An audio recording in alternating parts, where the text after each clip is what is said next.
You're here. Alright, cool. Come around, check out what I'm doing. I'm Josh Hendershot with Blast Replicas, and I've been working on the remastering of my Sword of Omens Dagger. So what I got going on first to show you are the tests of the eye. This is just the colors, the color test. I realize there's not an eye on it yet. I wanted to figure out the coloring first. So the first thing I did, this is So Strong Red. It's a heavy amount of the pigment. Of course, I'm casting it with, let's see, what do I have? It's Color Pro. It's from Specialty Resin Casting. This would be the equivalent of Smooth On 325 or Smooth Cast 325 from Smooth On. I use both. That's just what I have right now, so it's what I'm using to do the tests. Anyway, back to the colors. First one I did was just red pigment. It's, for me, I like the red, but it's a little darker than I wanted. Next, I did So Strong Red, but I didn't use as much. And I used a little bit of Ignite Red, which is the Ignite colors are a fluorescent. They have a fluorescent look. I like this one the most so far. The next one was Ignite Red, about a medium blend with some So Strong Red, but just a little tiny amount of the So Strong Red pigment. This one is just like, it's too pink. I like how it glows. It's pretty neat, but it's not red enough. It's probably all I'll do for testing of colors. I pretty much know where I need to go from here. If you want to step around the table, I'll show you what I got going on with the master of the Dagger.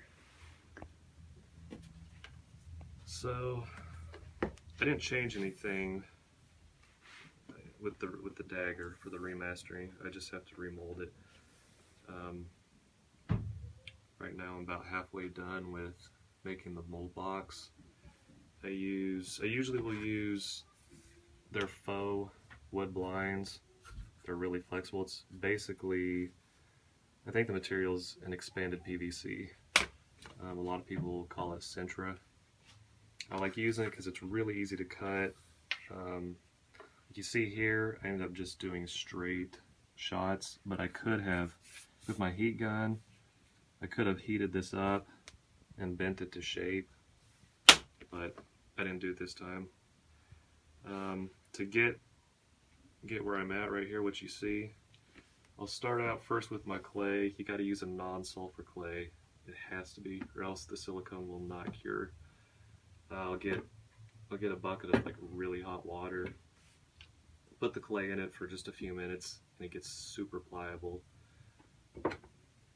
I'll get a bunch of it, roll it out flat, which is the base. Then I usually will lay the piece on it and trace around it with a clay tool. Dig out what doesn't need to be there so it can sit down in it. Now with this piece, I didn't do that because there's multiple layers. So I did dig some out, but it's basically the eye area, because the blade obviously is narrower, so I had to add a second slab of clay for the blade, and then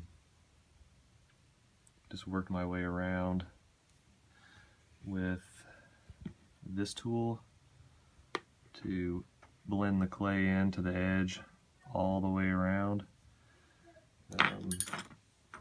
Which, speaking of tools, these are the tools I pretty much use to do the whole thing. You know, I'll use this, sometimes this, to blend the edges.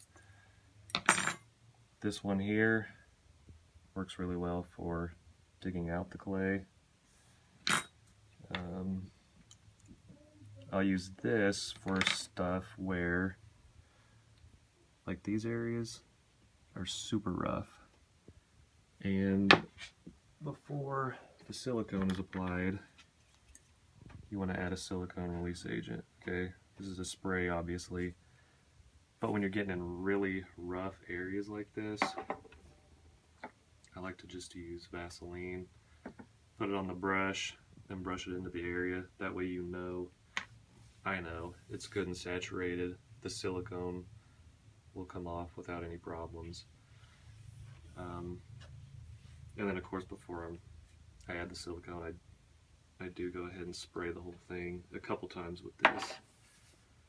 And I use this, the end of this, or the end of this to make my registration keys, which are essential. That's so the two halves of the mold know where to join together so that everything lines up properly. Let's see what else I got going on. Anything else you want to know? So how much do you have left? To like what's to finish this part? Got a cage in this side, box it in, whatever. And then I'll add the silicone. More registration keys? Well, yes. I'll do that after I get the rest of it boxed in. Add the silicone. It'll have to sit for 24 hours, so it won't be till tomorrow till I can flip it over, pull all this clay off, clean the edge, and then put silicone on the other side.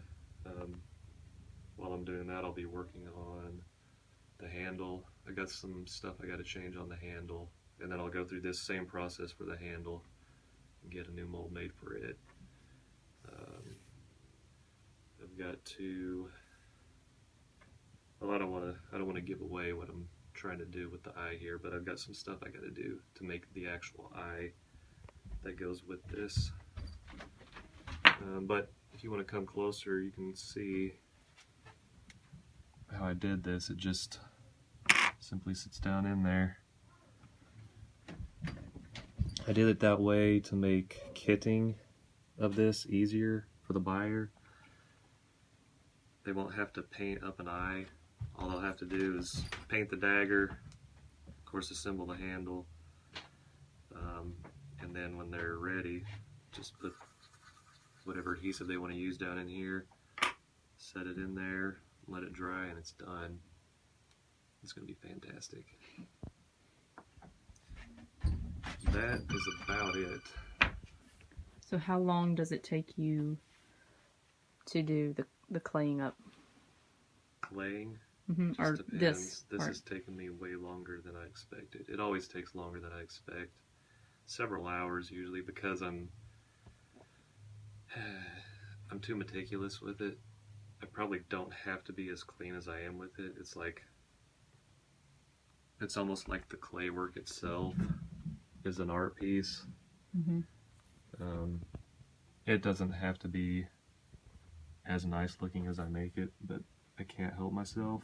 I like things to be really clean. Of course, the cleaner you make it, the better the mold works. Yeah. So,